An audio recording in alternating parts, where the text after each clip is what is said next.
Hai hai hai, jumpa lagi dengan Ayo Jelajah Matematika. Kali ini edisi yang ke-23. Asik! Assalamualaikum warahmatullahi wabarakatuh. Anak-anak, pada penjelajahan kali ini kita akan menjelajah tentang ukuran penyebaran data. Bersama saya,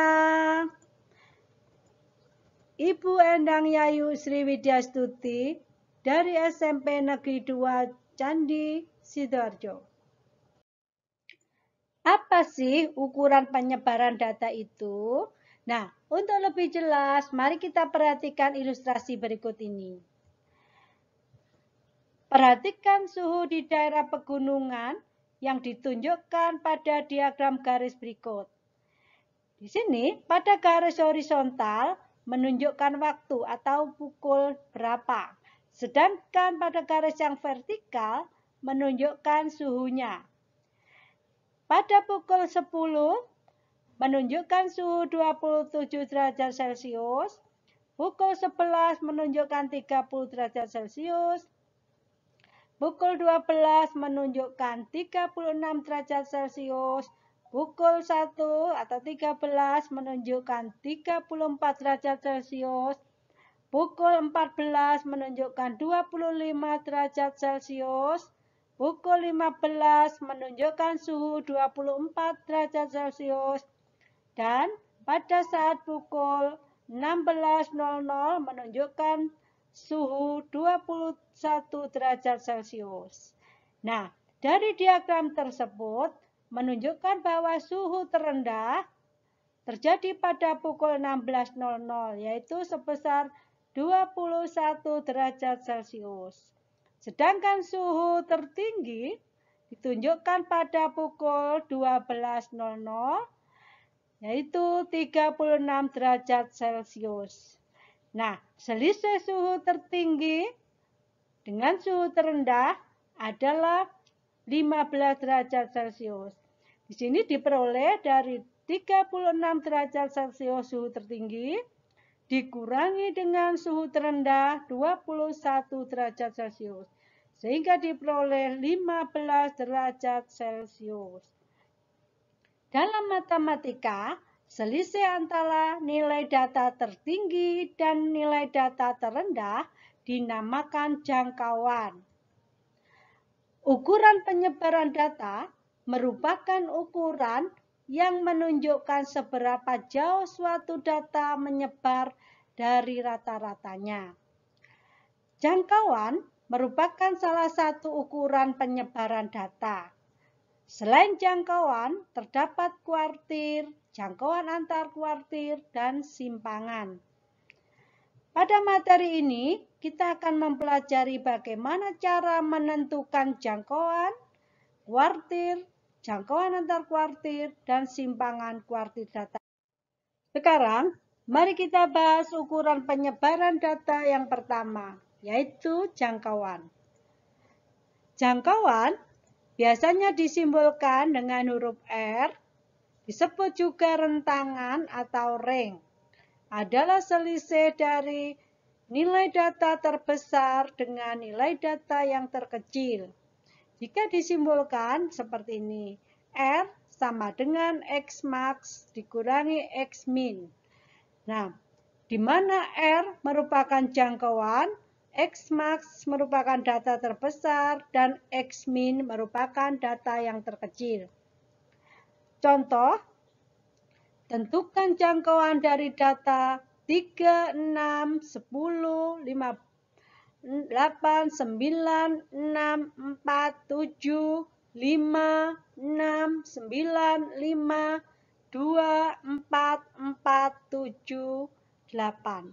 Nah, untuk menentukan rentangan tersebut atau jangkauan, sebaiknya kalian urutkan dulu dari data terendah atau terkecil ke data yang terbesar.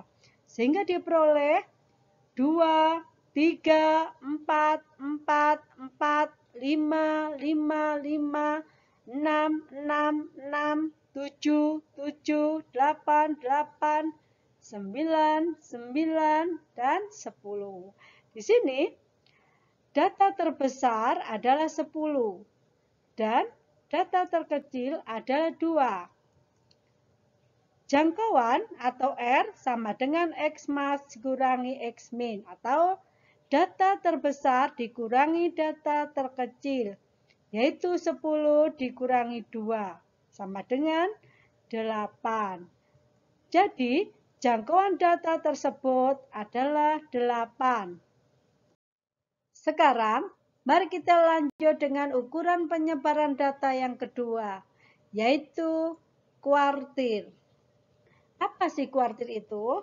Nah, jika sekelompok data yang telah diurutkan dari data terkecil hingga terbesar dan data tersebut dibagi menjadi 4 bagian yang sama, maka akan terdapat 3 nilai yang disebut kuartil, yaitu kuartil pertama atau disimbolkan dengan Q1, kuartil kedua simbolkan Q2, di sini biasanya disebut median juga, dan kuartil ketiga disimbolkan dengan Q3. Nah, ilustrasinya sebagai berikut. Jika data sudah diurutkan dari data terkecil atau X min sampai dengan data terbesar atau X max.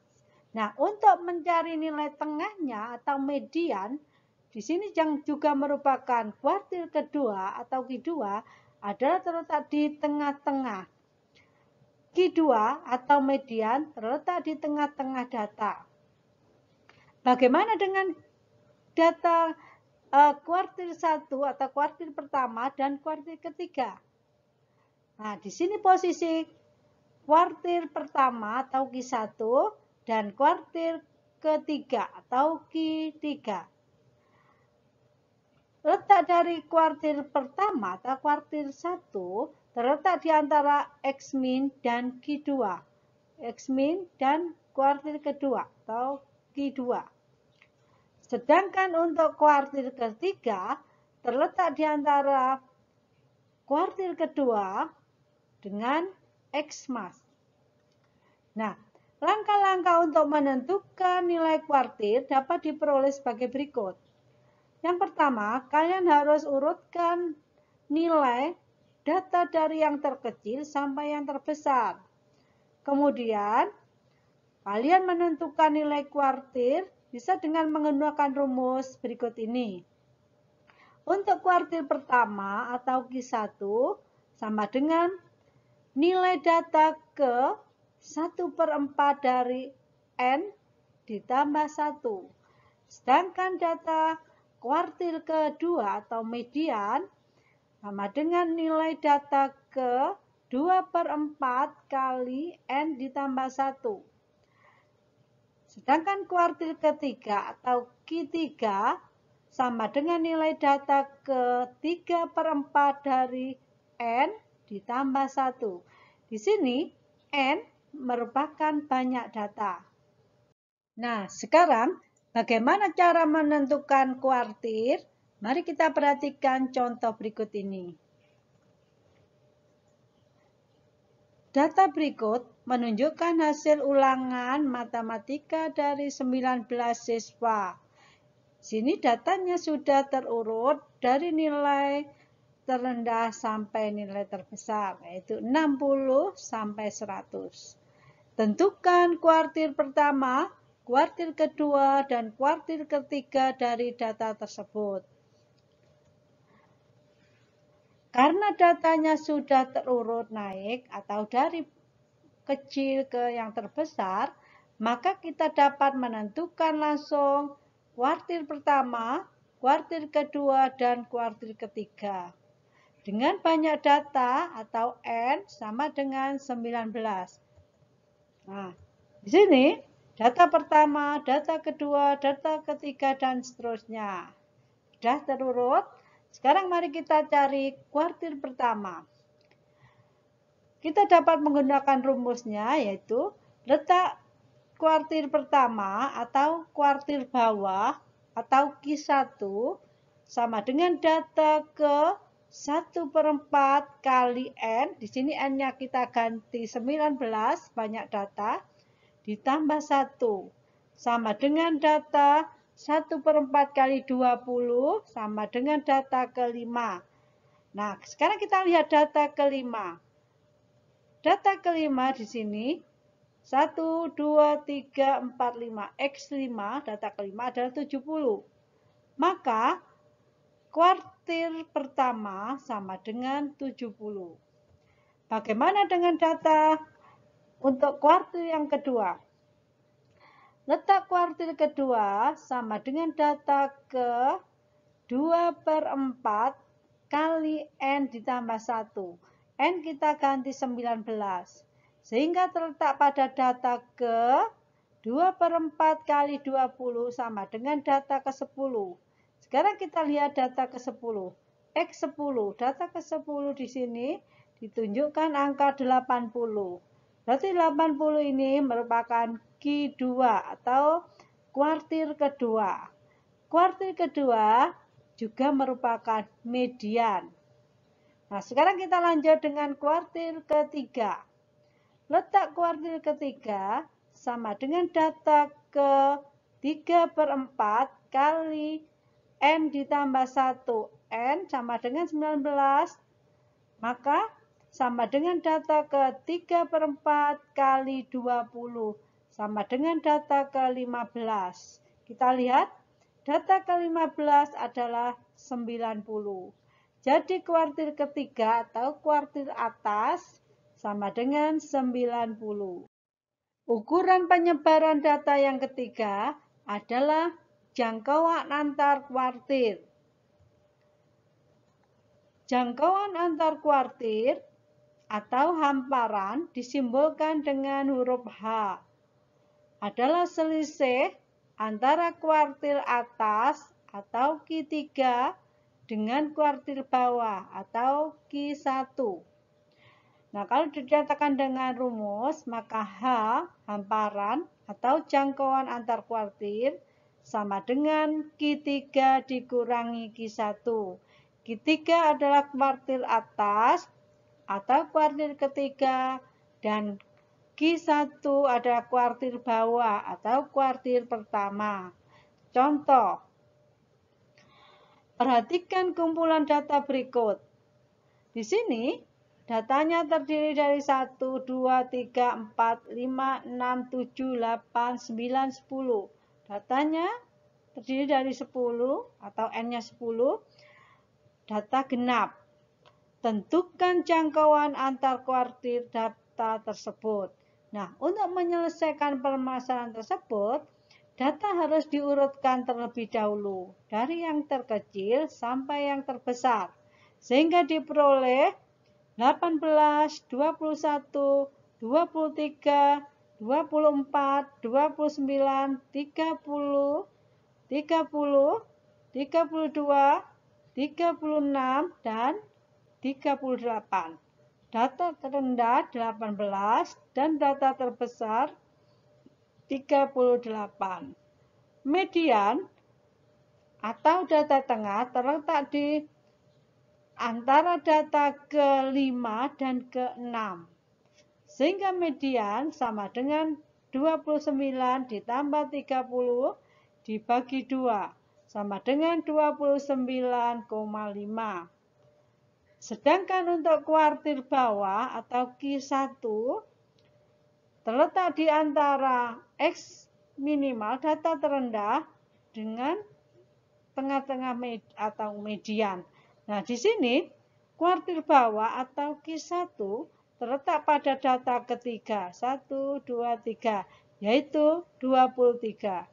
Jadi, kuartil bawah atau Q1 sama dengan 23. Sedangkan kuartil atas atau Q3 terletak pada data ke antara ini tengah-tengah median dengan data yang terbesar, yaitu terletak pada data ke 1, 2, 3, 4, 5, 6, 7, 8. Terletak pada data ke-8 yang ditunjukkan dengan angka 32. Jadi kuartil atas atau Q3 adalah 32. Nah, jangkauan interkuartil sama dengan kuartil ketiga atau kuartil atas dikurangi kuartil bawah atau Q1. Di sini diperoleh kuartil atasnya adalah 32 dan kuartil bawah atau Q1 adalah 23.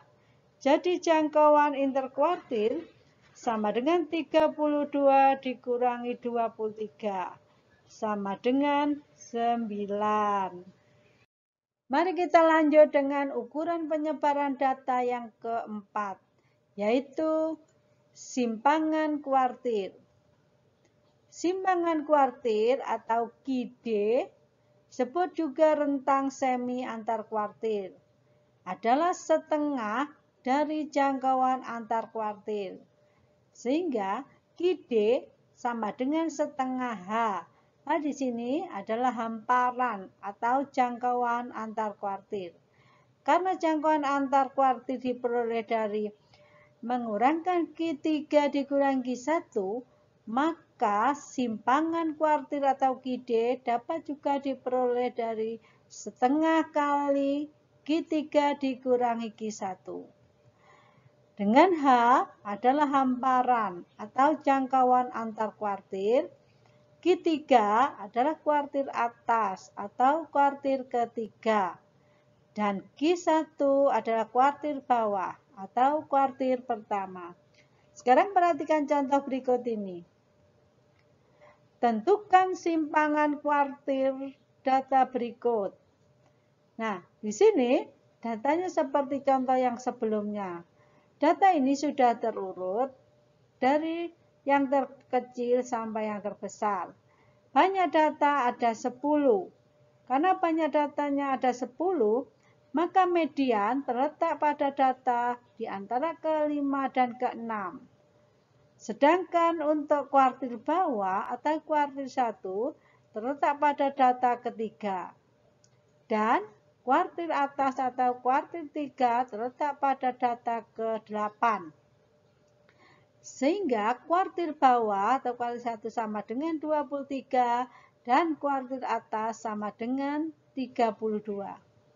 Nah, untuk menentukan QD atau simpangan kuartil sama dengan setengah kali Q3 dikurangi Q1. Kuartil 3 dikurangi kuartil 1. Simpangan kuartil atau QD sama dengan setengah Q3 sama dengan 32 dan Q1 sama dengan 23. Jadi QD sama dengan setengah kali 32 dikurangi 23. Sama dengan setengah kali 9. Sama dengan 4,5. Jadi simpangan kuartil data di atas adalah 4,5. Nah, untuk memahami ukuran penyebaran data lebih jauh, mari kita perhatikan contoh berikut ini. Contoh 1. Tabel berikut menunjukkan panjang beberapa ular sanca atau ular piton dan tentukan jangkauan panjang ular piton tersebut. Nah, di sini panjang ular piton terdiri dari 10 ukuran dengan ukuran panjang dalam kaki. Untuk menyelesaikan permasalahan di atas, maka data harus diurutkan dulu dari terkecil ke yang terbesar. Urutkan data tersebut terlebih dahulu dari yang terkecil ke yang terbesar, sehingga diperoleh seperti ini. Ukuran terkecil adalah 5, berarti 5 kaki, 6,2, 8, 10, 11, 12,5, 14, 15,5, 16,25, dan 18,5. Dari data di tabel ini, kita urutkan dari yang terkecil sampai yang terbesar. Sehingga diperoleh data terkecil adalah 5. Dan data terbesar 18,5. Jadi panjang ular piton yang paling pendek atau yang terkecil adalah 5 kaki. Sedangkan yang paling besar ukurannya 18,5 kaki. Nah, karena nilai terkecilnya adalah 5 kaki dan nilai terbesar adalah 18,5 kaki, maka jangkauan data tersebut adalah nilai terbesar dikurangi nilai terkecil, yaitu 18,5 dikurangi 5, sama dengan 13,5 kaki.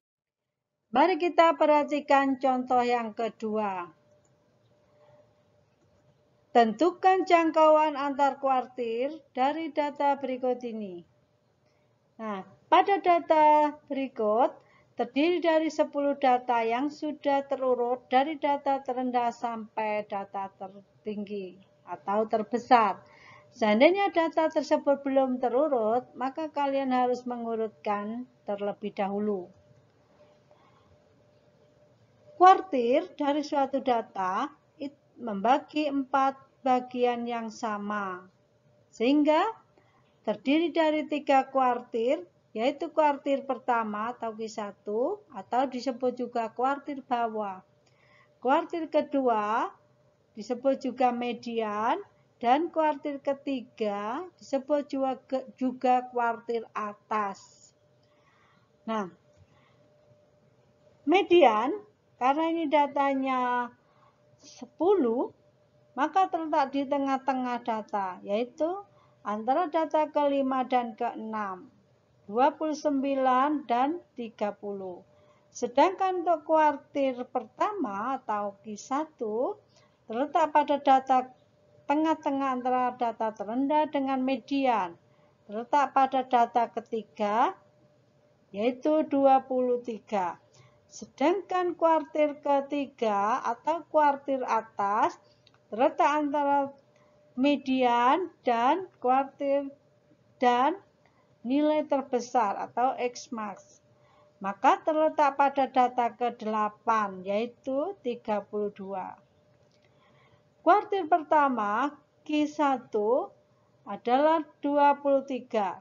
Sedangkan kuartir kedua atau median terletak di antara data ke-5 dan ke-6, yaitu 29 dan 30. Maka kuartir kedua sama dengan 29 ditambah 30 dibagi 2, sama dengan 29,5. Sedangkan kuartir ketiga atau Q3 terletak pada data ke-8, yaitu 32. Jangkauan antar kuartir adalah selisih antara kuartir atas dan kuartir bawah. Sehingga jangkauan antar kuartir sama dengan Q3 dikurangi Q1, sama dengan 32 dikurangi 23, sama dengan 9. Perhatikan contoh yang ketiga. Berikut ini menunjukkan kecepatan 12 mobil balap. Tentukan jangkauan antar kuartir dan simpangan kuartir dari data tersebut. Nah, kecepatan dari 12 mobil tersebut dinyatakan dalam tabel seperti berikut ini. Untuk menentukan ukuran penyebaran data, terlebih dahulu harus diurutkan dari kecepatan mobil yang terlambat atau terendah sampai yang tercepat atau tertinggi. Di sini, mobil balap yang menggunakan kecepatan 220 sebanyak 2, sedangkan yang menggunakan kecepatan 230 km per jam sebanyak 2 mobil. Yang berkecepatan 240, 2 mobil. Yang berkecepatan 245 km per jam 1 mobil. Yang menggunakan kecepatan 250 km per jam ada 3 mobil. yang menggunakan kecepatan 260 km per jam ada 2 mobil, dan yang berkecepatan 270 km per jam 1 mobil. Nah, kita urutkan terlebih dahulu sehingga diperoleh data seperti berikut. Data terkecil adalah kecepatan 220 km per jam. Sedangkan data terbesar adalah 270 km per jam. Median terletak di antara 245 dan 250. Sedangkan kuartil pertama atau kuartil 1 terletak di antara 230 dan 240. Sedangkan kuartil ketiga atau kuartil atas terletak di antara 250 dan 260. Kuartil bawah Q1 sama dengan 230 ditambah 240 dibagi 2 sama dengan 235. Sedangkan kuartil kedua atau median sama dengan 245 ditambah 250 dibagi 2 sama dengan 247,5. Dan kuartil atas atau kuartil 3 adalah 250 ditambah 260 dibagi 2 sama dengan 510 dibagi 2 sama dengan 255. Jadi, simpangan antar kuartil sama dengan Q3 dikurangi Q1. Kuartil atas dikurangi kuartil bawah. Sama dengan 255 dikurangi 235 sama dengan 20. Sedangkan simpangan kuartil adalah setengah dari jangkauan antar kuartil. Sama dengan setengah kali Q3 dikurangi Q1. Q3 dikurangi Q1 sama dengan 20, maka simpangan kuartil sama dengan setengah kali 20, sama dengan 10. Demikian penjelajahan kali ini. Sampai jumpa pada penjelajahan berikutnya. Selamat belajar, semoga bermanfaat. Terima kasih. Wassalamualaikum warahmatullahi wabarakatuh. Sampai jumpa.